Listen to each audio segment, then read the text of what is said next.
everyone, it's Megan. As we head into Thanksgiving in the U.S., we're bringing you an encore of one of our most timely episodes, our deep dive interview with executive recruiter Steve Lavner.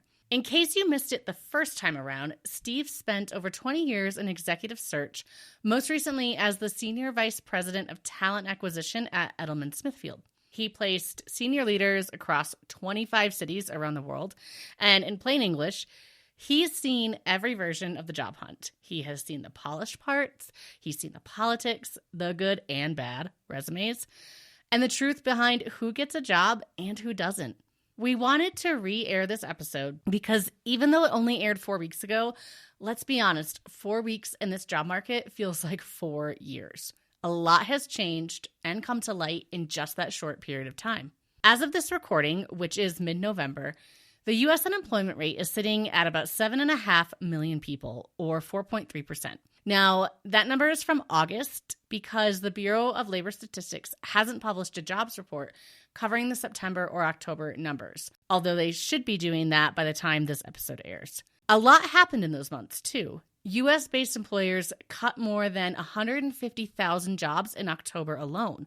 That was the biggest October reduction in more than 20 years. Since our episode aired, Amazon announced 14,000 layoffs. Verizon announced 15,000, which was its biggest in history. UPS reported that it's cut 48,000 jobs just this year and shut 93 sites. General Motors has laid off more than 1,700. The list goes on and on. What's harder to see is a lot of those, if not the majority of those, 7.5 million unemployed, aren't from the top of the Fortune 50 list. They're in small towns where layoffs don't get national news or trend on LinkedIn. These people, they don't just feel frustrated, they feel invisible. They don't have recognizable logos on their resume, but that doesn't mean they aren't a good worker or that they don't have good skills. They're not being pushed down the career ladder.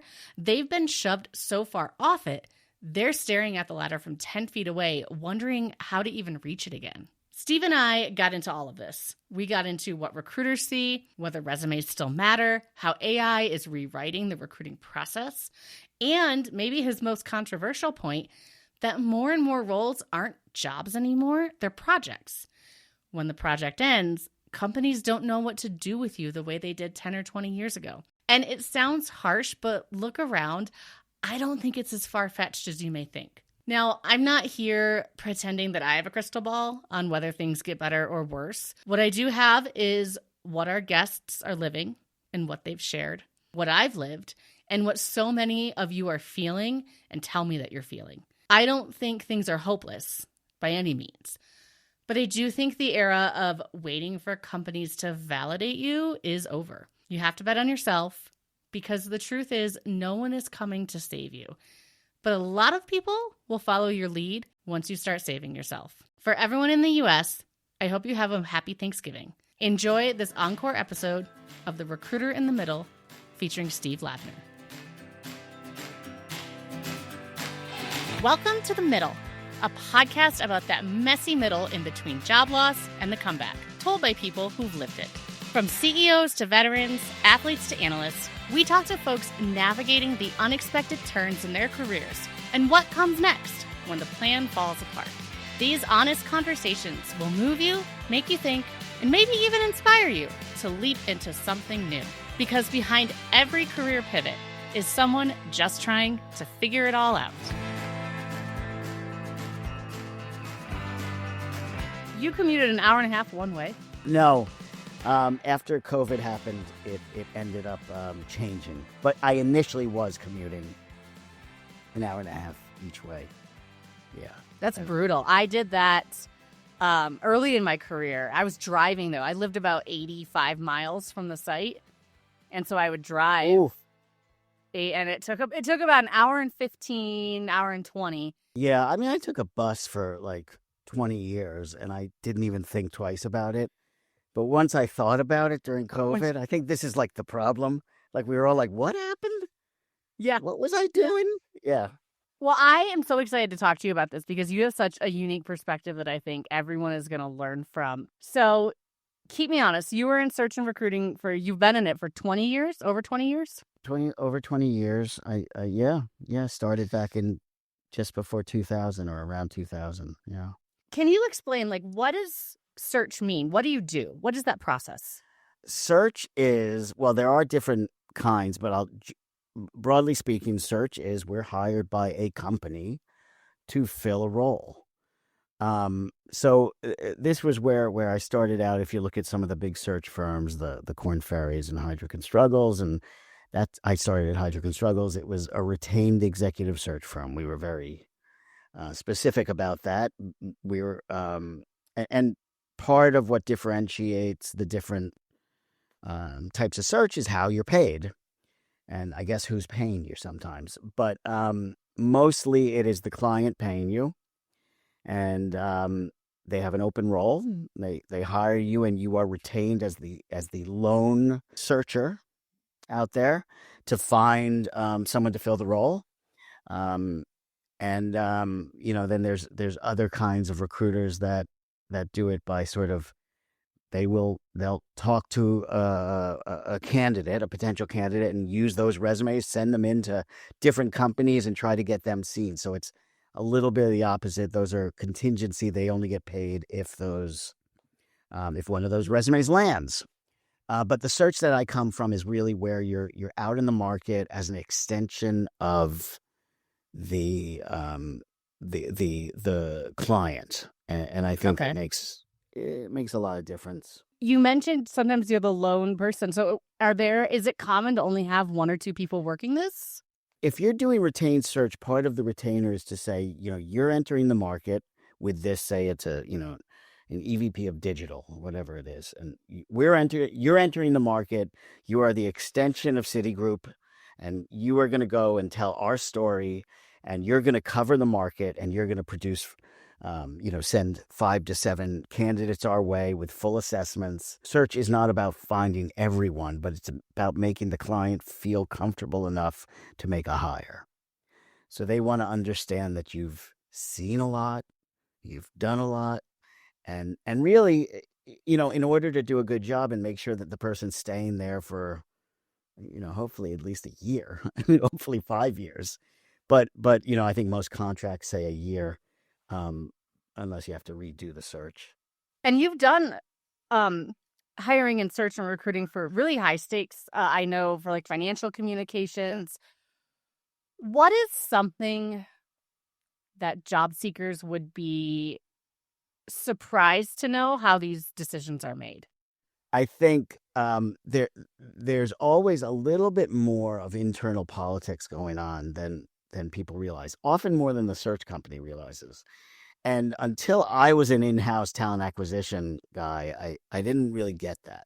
There are so many things that affect who people want to bring in for a search. I'll give you one example, is that if there are people that report directly to someone, and they're bringing, and they're replacing that person that they all report to. They're replacing the manager. Well, 2 or 3 of those people on the team want that role. Those 2, 3 want to get into that role, and they're going to interview for that role because we have this process. So the person that you end up hiring better be clearly better for this role than those people. That's one of the things that comes up often. That is, and if we don't find someone clearly better, the role might go away. Yeah. So much stuff like that. So how do decisions get made? It should be a process of, the recruiters meeting you, the recruiters going through and assessing you based on, I'm a big proponent of must-haves and phrasing it that way too. What are the 4 must-haves for this role? Well, now that we have those 4 must be this tall. No, they didn't do that. But the 4 must-haves are, I would never have gotten a role if it must be this tall. Same. Yeah, it's terrible. So the must-haves. Let's go off of those must-haves and create something we can assess. So the person has three of those four things. All right, we put them forward. Another person has three or four of those things, and the last person has two of those four things. So we're going to say we want to send forward three good candidates. That's pretty good. We're never going to find everything, rarely. And sometimes we find everything and the person is a total dick. And excuse my language. I'm not really reporting to the clients if the person's an asshole.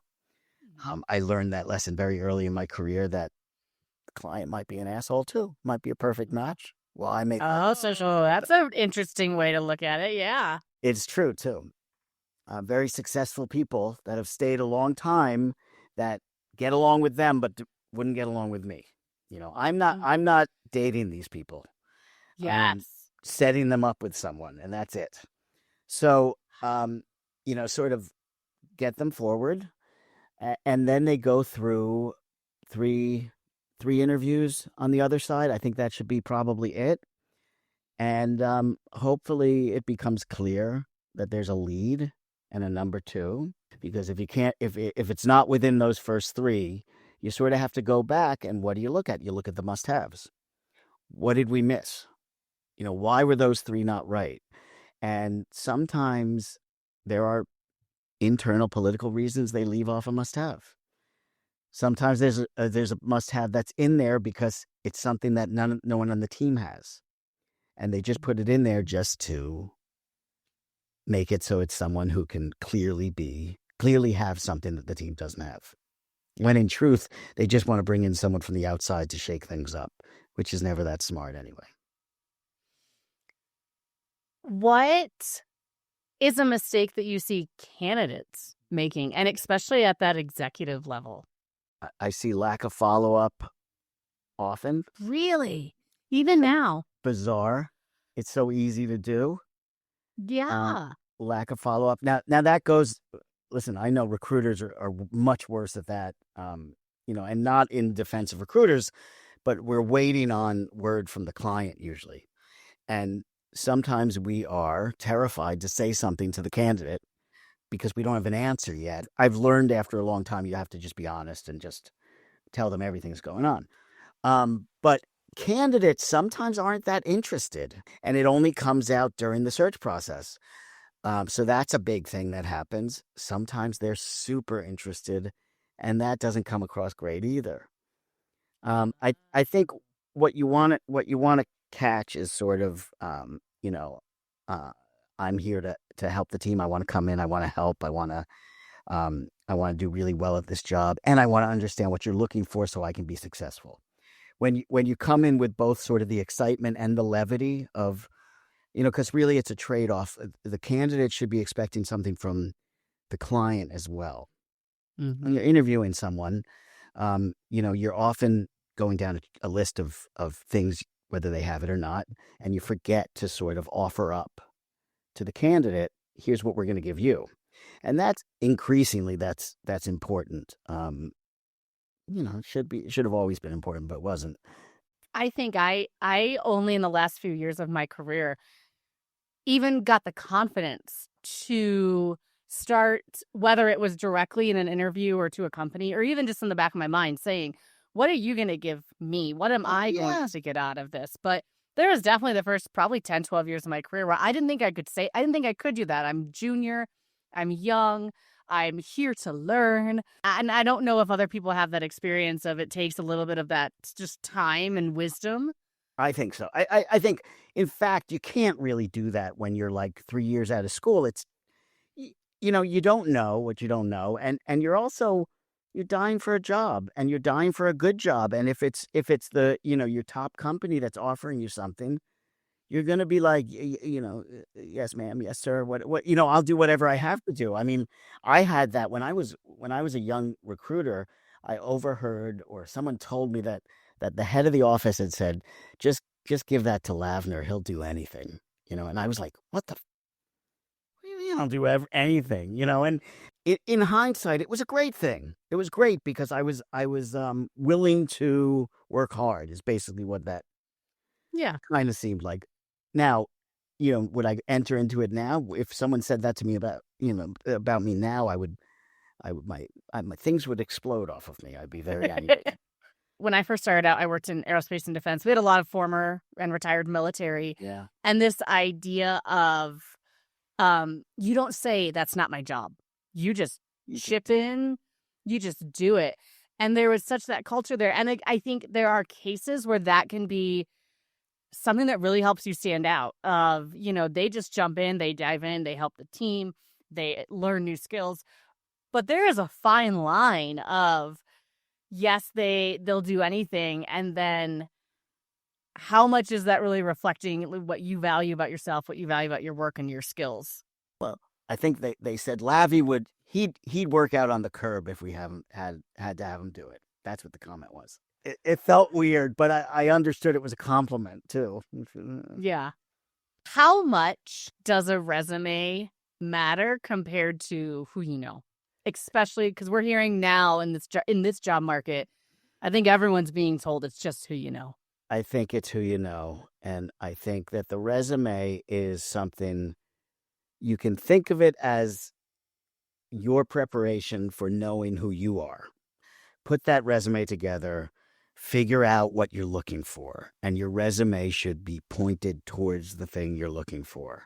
A lot of people, resumes have become like, there was always the argument of, should it be 1 page? Could it be 3 pages? Whatever. I think I don't care at all.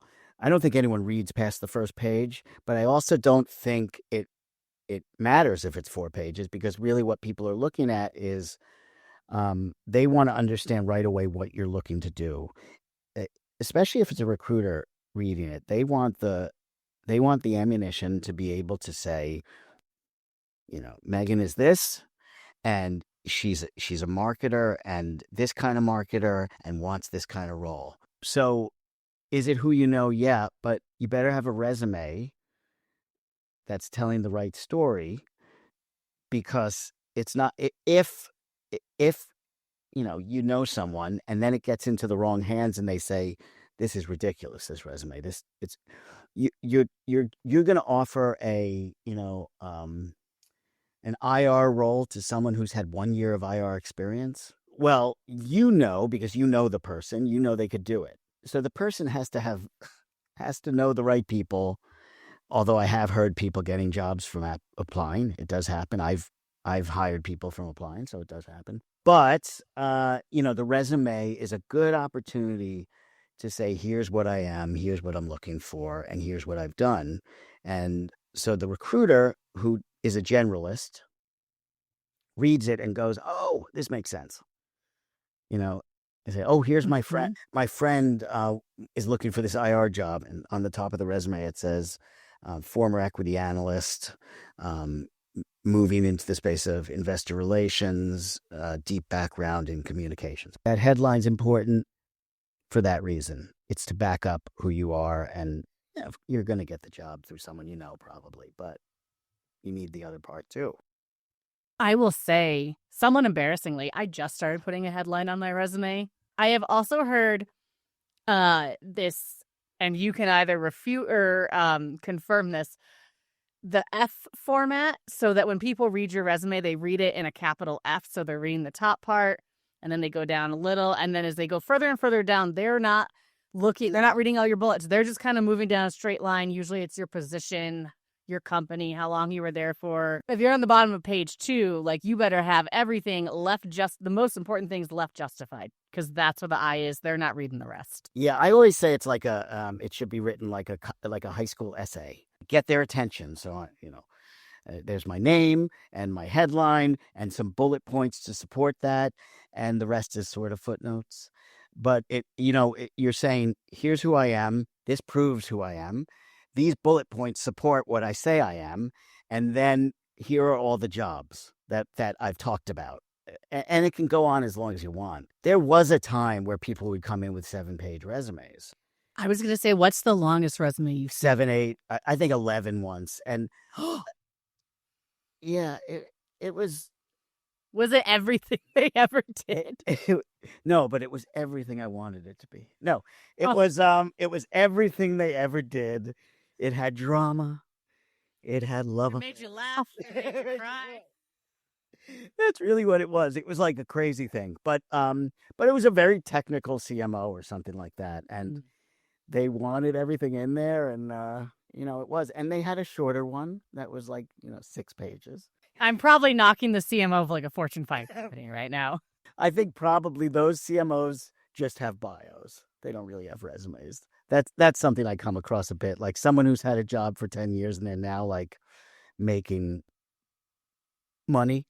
And they'll be like, I just have a bio. I was like, it's not that. Can you get me no bio? Okay, fine, just a bio. Because it'd be helpful if you gave me but bio, fine, I now aspire to reach the level where I can just give my bio. Yeah. Just Google me. Here's a link to my Wikipedia. Yes, exactly. Here's my Wikipedia page. I will say, not on the topic of recruiting, but my uncle has a Wikipedia page, which has been the weirdest thing. And then fact checking it is always kind of funny every once in a while of like, yes, that's right. And then because it's my dad's brother, and I would occasionally call him and be like, is this right? Did he do this? Is this right? This happened, Is he in politics or is he in? He was, yes. He okay. He's an author, so he wrote a book called To Strike at a King, which ended up being the source material for the George Clooney, both the Good Night and Good Luck movie and now the play on Broadway. So he was an author, yes, but he was the director of a legislative firm, or a partner at a legislative firm in Michigan for years, and so did very much with a lot of Michigan politics. So he has his own Wikipedia page.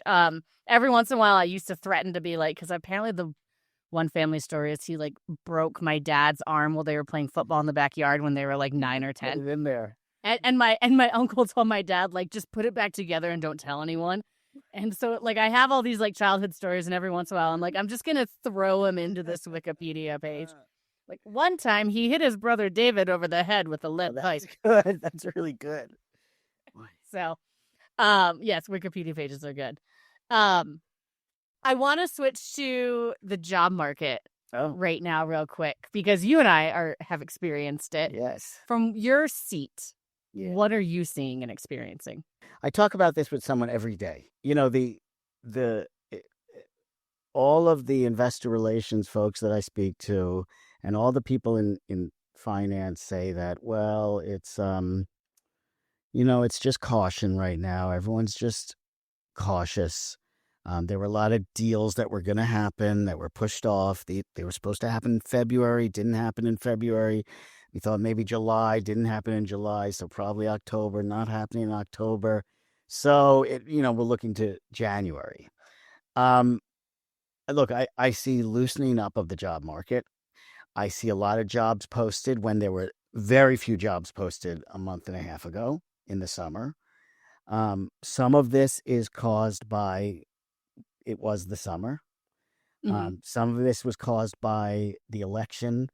Not who won or who lost, but there was just caution then. And obviously the tariff stuff has caused a lot of people being super cautious as well.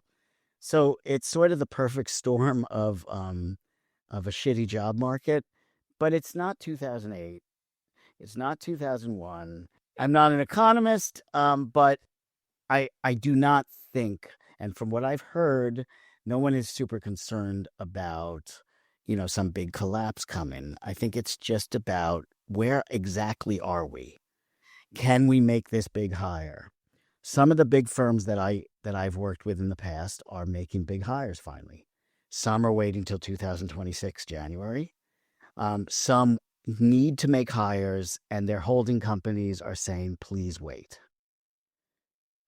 So it feels much less based on, actual numbers and more based on cautiousness. We also hear a lot about AI, and AI is going to take jobs. It's taking jobs. We're all going to be non-existent.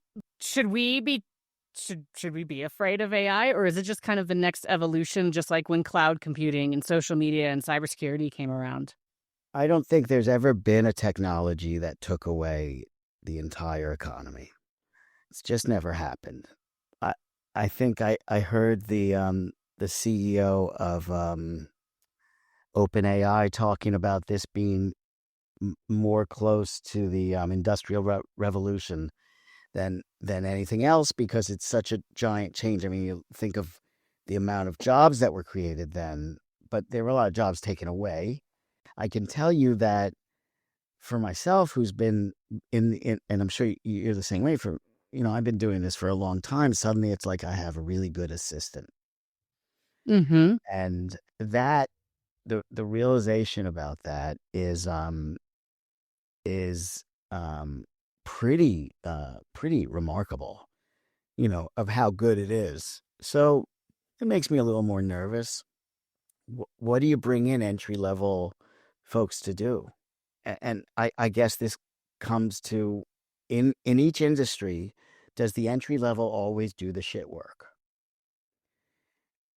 Is that what it is? If that's what it is, those are the industries that might struggle a little bit in figuring out what this is. Doesn't mean you can't find good talent, or it doesn't mean you can stop looking for good talent. I mean, but it's a big change. So I am not sure.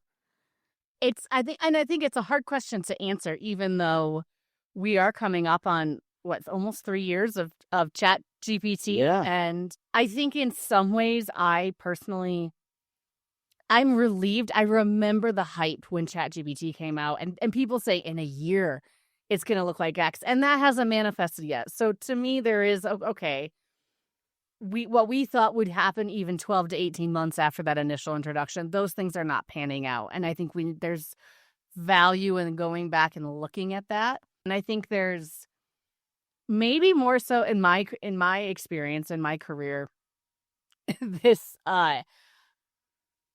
desire to be an expert in AI, when, let's just be honest, before Chat GPT came out, how many of us had used AI? Like that number gets real small, real fast. And all of a sudden now, my social media is filled with some dude who didn't know what AI was 2 years ago, and is now trying to convince me that he can teach me how to do it. Right. It feels like when, I got my first, my friend David got the iPhone before I did, back when the iPhone came out, and he was like, it's like if he had suddenly decided to teach a class on it.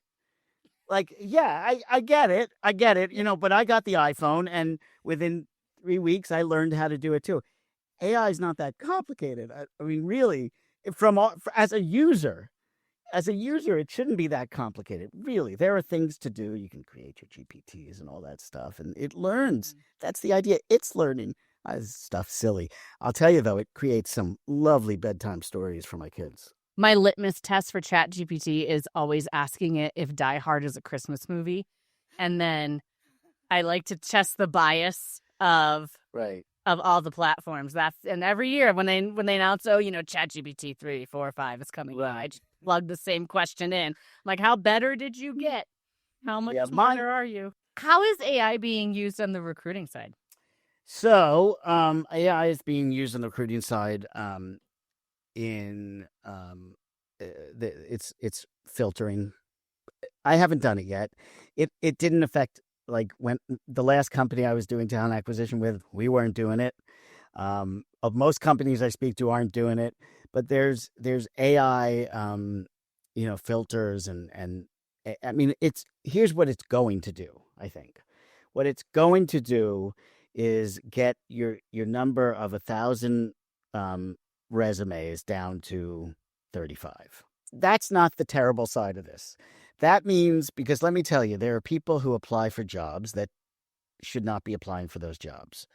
And so if it's just filtering and getting down to the best people for a job based on resumes, that's fine. The thing that I'm a little less clear about are these AI interviews. Yes. I was supposed to try one, and it didn't happen. I didn't show up. They did. But AI's reliable. It's super reliable. But I guess that could take off. I mean, look, it's all going to take off. There's it's all I don't know, but how is it affecting normal recruiters? Well, if you can get the approval to record your interview and then shoot it back into ChatGPT, it'll give you some darn good notes. And those notes are better than any notes I've ever taken in my life. And that only helps the candidate. You're able to pass on their story a bit more as it was told. But I don't know. I'm a terrible podcast guest. Let me give you another one. I don't know. I'm not sure. I don't think anyone does. I think if we had Sam Altman on here, he might just have a better messaging. But, and I say that as a communicator, but I don't think, Sam Altman's, who, as smart as the man is, as smart as all these people are, I don't think anyone has a magic 8 ball or is here from 10, 12 years in the future who's able to say, No. yeah, this is how it's going to go. No, I can't imagine. I mean, recruiting was changing tremendously anyway. It's still the biggest change in recruiting was LinkedIn. The fact that people were putting their resumes online, that was, to me, that was, without that, you have the recruiting industry looks completely different. It was the same, when we were trying to find who did what and find backgrounds of people when I was doing research, we did some pretty shady stuff too. For next episode, no. But glad I cleared all those Facebook photos. Son of a. You would go on and look up conferences and see, she's speaking at the conference and she does this. Who else is speaking at the conference? And that was the most internet stuff you could do because there was no LinkedIn. Everything else was calling into the company and trying to trick people into telling you things. Oh. Yes, we will have you back to talk all about that. You also said something interesting, and actually it came to my attention through one of our recent guests, JT, that you think jobs are becoming projects. Yeah, I think jobs have become, I think jobs are becoming projects and have already become projects for CMOs and CEOs. And I think the turnover you see, and maybe that goes back a lot further, I think the average CMO is in for 3 years, something like that, is because they come in to solve one problem. Well, increasingly, the pressure from the C-suite is to solve those problems quicker. And what they will do is they will sort of push down on the layers beneath them to bring in people who can solve that. Well, that means you hire different people. And you stay there until you've done that. And when that's finished, well, now you have to find something else to do. And I think that becomes an issue that goes much further, that affects the relationship between employer and employee in a much greater way than we realize, I think. What is the expectation when you take a job? Is it 3 years? Is that it? To me, I think you're losing out on a lot of people, a lot of the what stability brings people in a job. Ability to be creative, ability not to be terrified of being fired. Here's a maybe stretch of a metaphor, but in Major League Baseball, when I was a kid, you had starting pitchers and relief pitchers, and that was it. And the pitchers would mostly pitch into the 7th, 8th, 9th inning. And their arms were able to do it. Maybe they didn't throw as hard as people do now, but you had someone who owned the whole game. Now you have middle relievers. You have middle relievers and setup men and closers.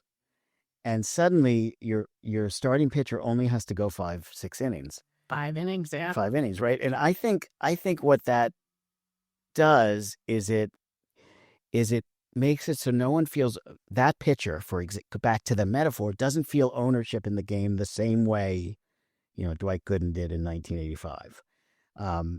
So the people, the employees that come in for just 3 years, they know they're leaving. They know what their job is. But if you want people to have pride in the organization and to think, as the kids say, out of the box, what you really want is is someone who's going to sit there for a while and have to sit in some bad times. You look at the great CEOs.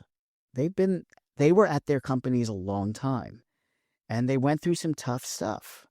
Maybe we're missing something here of allowing people to fail a little bit and recover. And I can tell you that in the times that I've been laid off in my career and other people I know, I've been flat out lied to. And the lie was this: it's okay. You don't have to get everything perfect. But then you're the top of the chopping list. And there was never a chopping list like there is now. It just feels like there's something that changed that I don't know about, which is like, are we pushing our projections too high, our revenue projections? What is going on that we're failing so often? No, and I 100% agree. My last experience at Microsoft, so I came into the job. There were parts of the job that I had never, some of the stuff, it was a cybersecurity role. I did not know a lot about cybersecurity. I worked my butt off to learn about cybersecurity. And then all of a sudden I wasn't learning it fast enough. And I was 3 months in, 4 months in. I all of a sudden became the one that, you know what, it's just not going to work out. Like, it's like after 4 months, 4 or 5 months, we are making this decision. Yeah. If I were working on a site, I'd be lucky that I know where the bathrooms and I was going to say coffee machine. I don't even know if we have coffee machines anymore. I think this pressure of instantaneous impact and instantaneous change is increasing. And the duration that you're able to make that change is getting smaller and smaller before they deem that, hey, maybe this wasn't the right fit. I keep wanting to disagree with you on something, but it's right.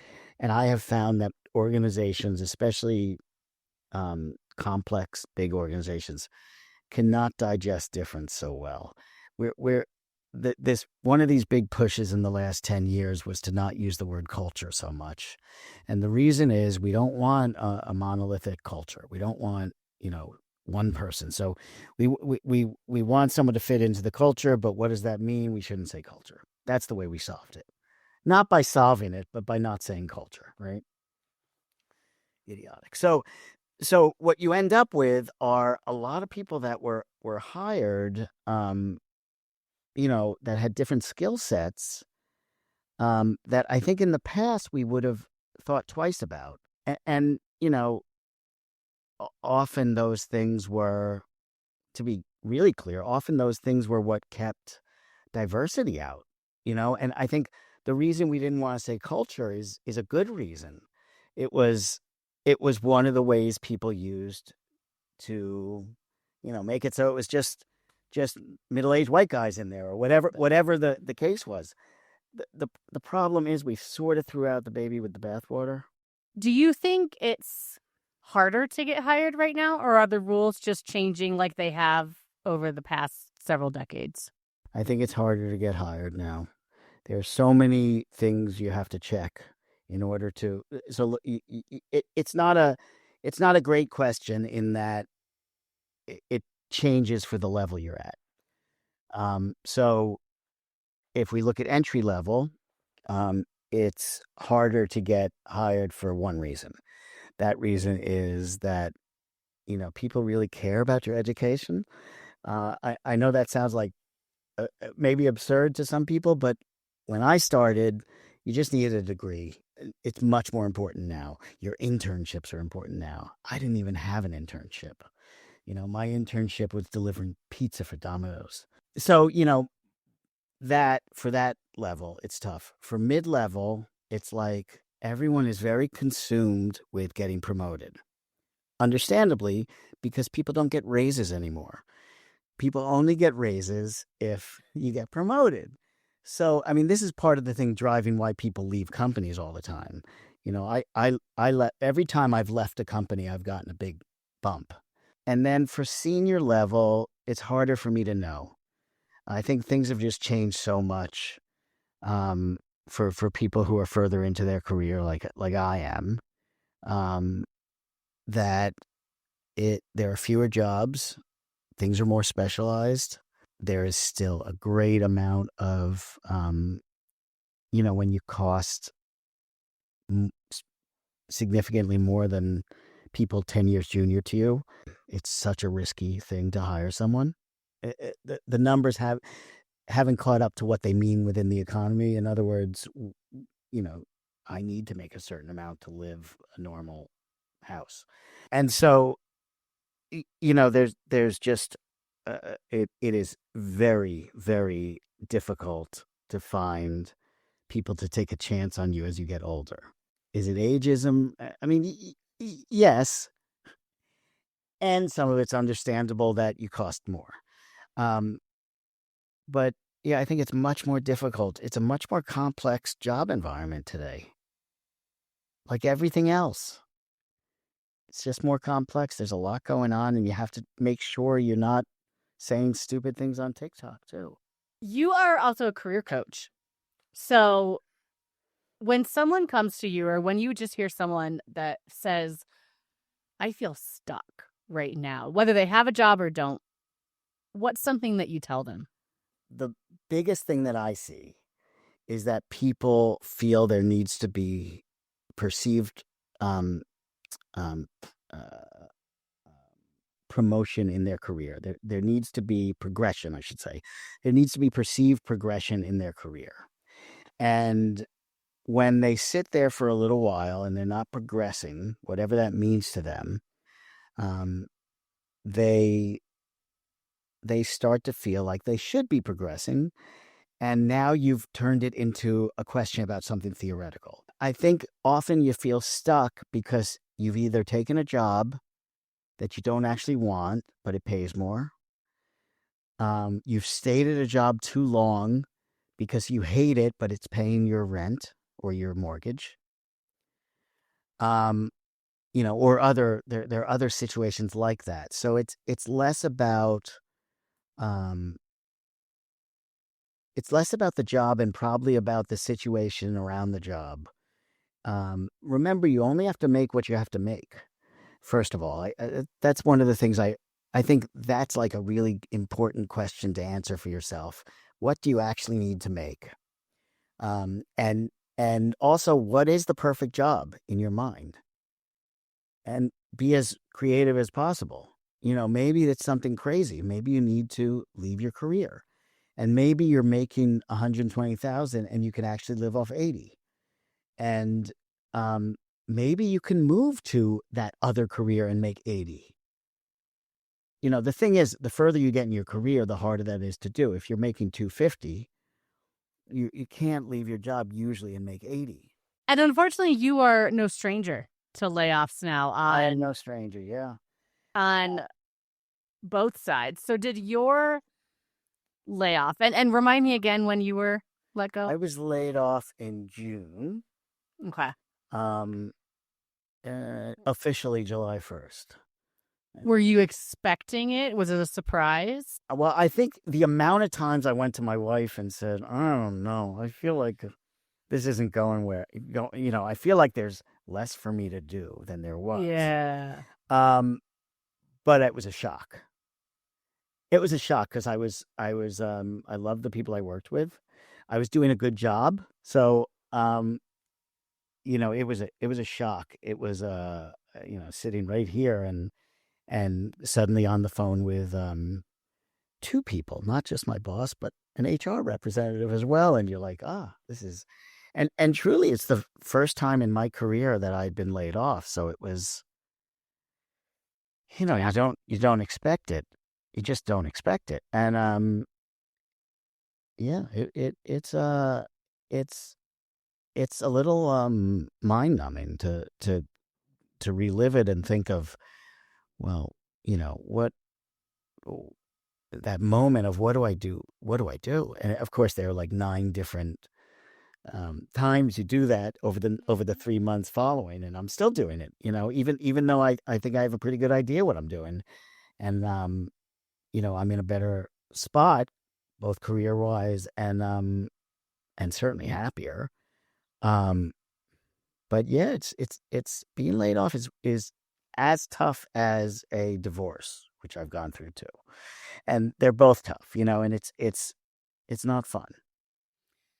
I still get a pit in my stomach when I think of it was a Tuesday morning and I was hopping onto a call with my boss. And the irony of it was I was going into that call basically prepared to be like, look, I am miserable. There are days when I literally think I'm going to vomit before I log in. I am so unhappy in this job.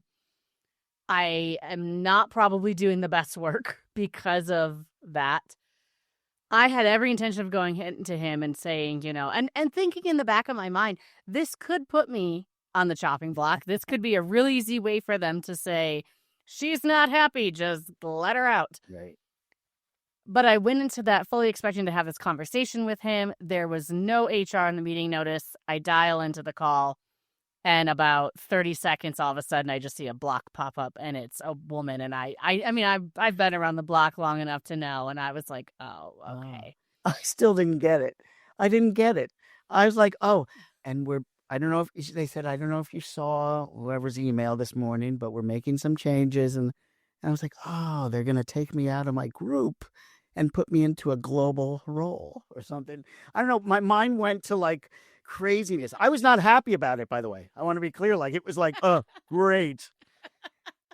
And then my eyes just went dead, and they at the right. Yes. Oh, I see. I think I actually went, oh. Yeah.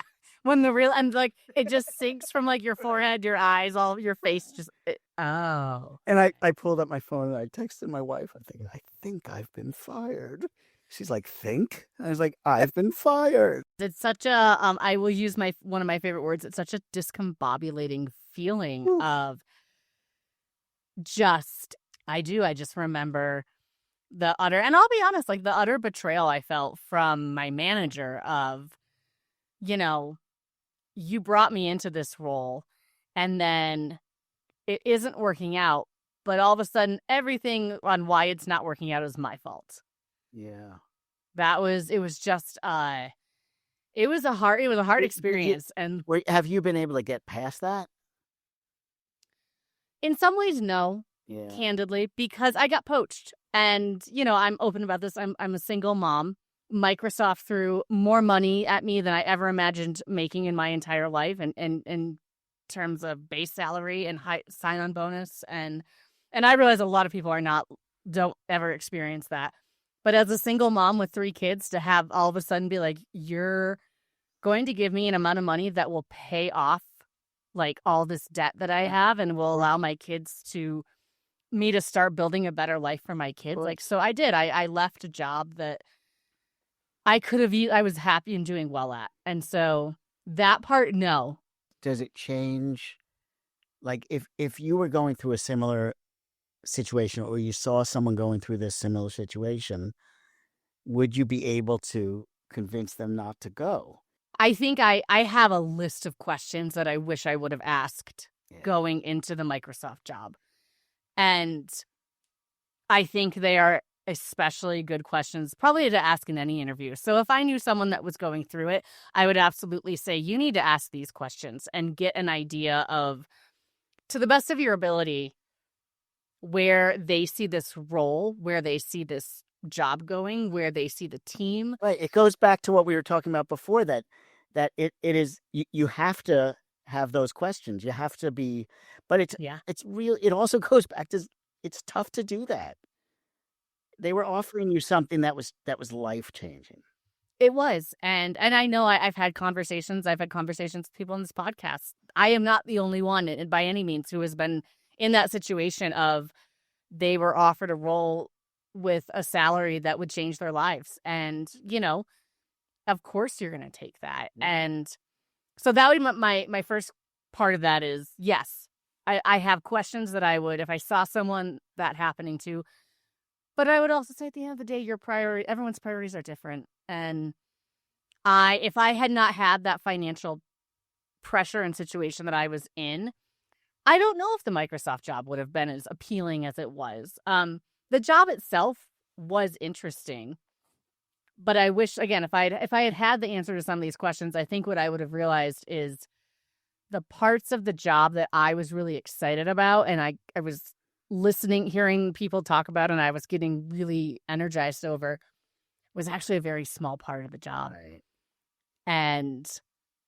But I was led to believe, partially through my own internal thinking and categorizing of the role, that it would be something different. There have been people that I coached that were immediately laid into for not having the thing they admitted they didn't have. Yeah. When they got hired, they were like, well, that's something I didn't do. Well, you should have, okay. The thing I was going to bring up about, it's like a terrible thing that I see happening. Entry level folks, there's in particular, there's one firm that I will not mention in my industry that hires in entry level at like $100,000 to $120,000 a year, right? And they go in and often miserable and often unhappy and often want to leave, but they've often already rented an apartment, moved within that range. And what are they going to go and accept a $60,000 job after that?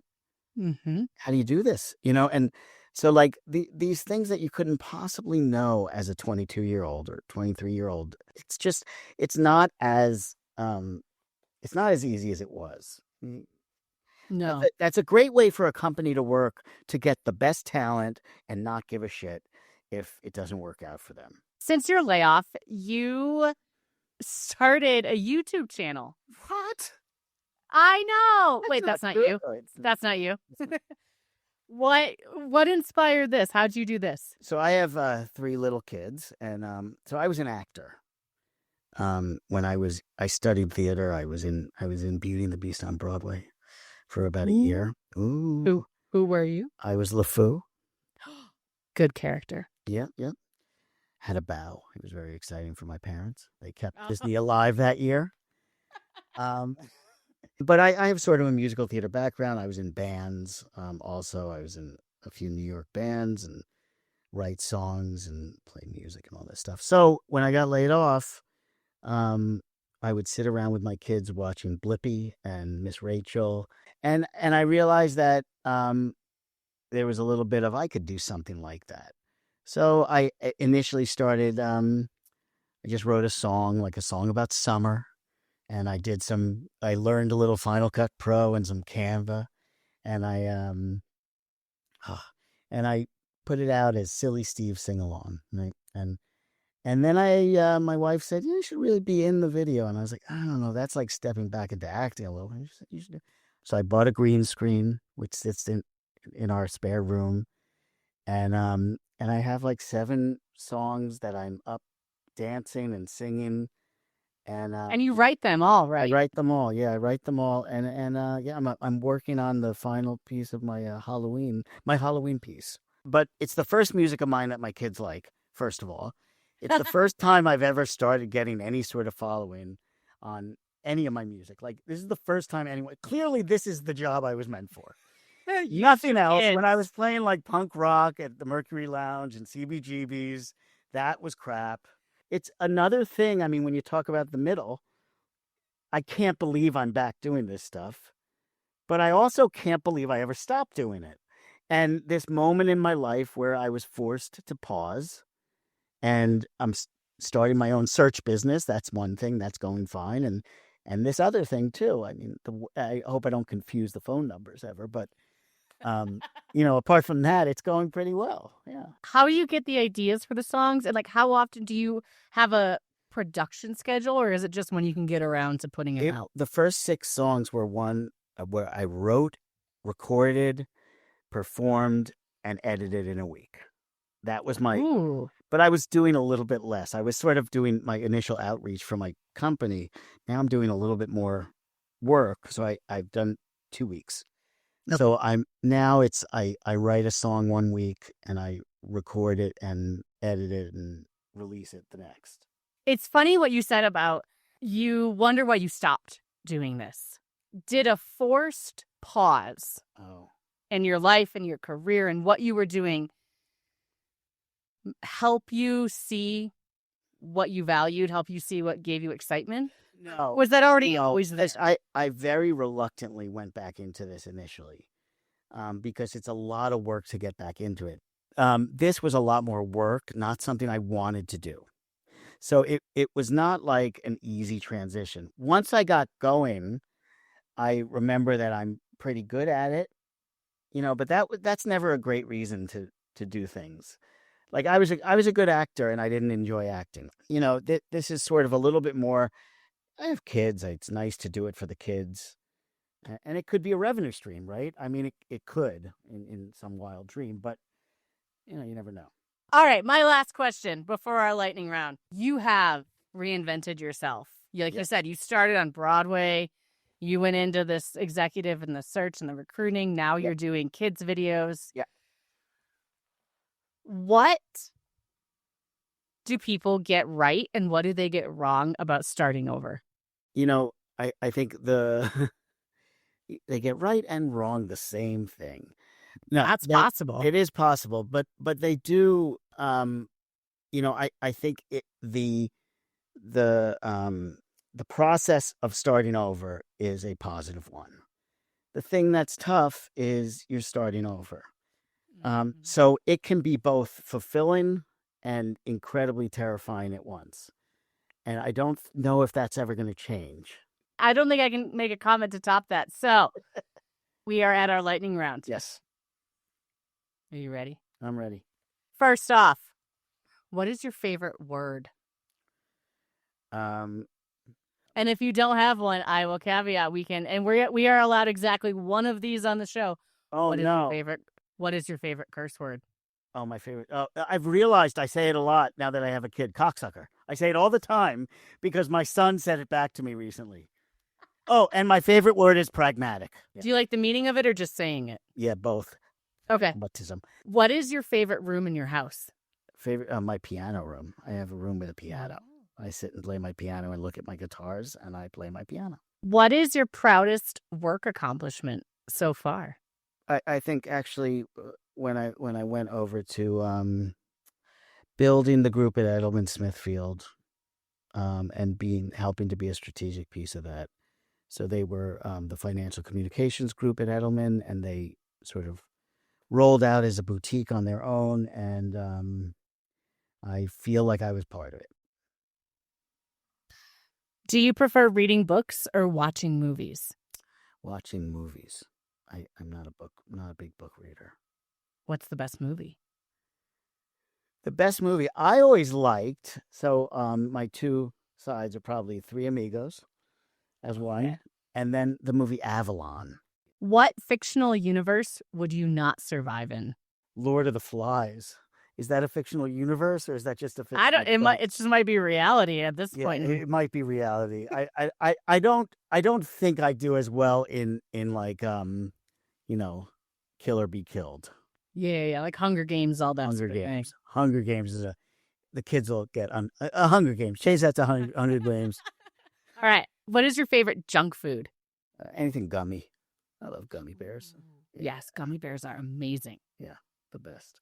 And last but not least, what food could you eat for a week straight? Pizza. Still pizza. Same as my kids. Pizza. I do eat it for a week straight. It's all I eat. Well, Steve, where can people find you? They can find me at stevelavnertalent.com.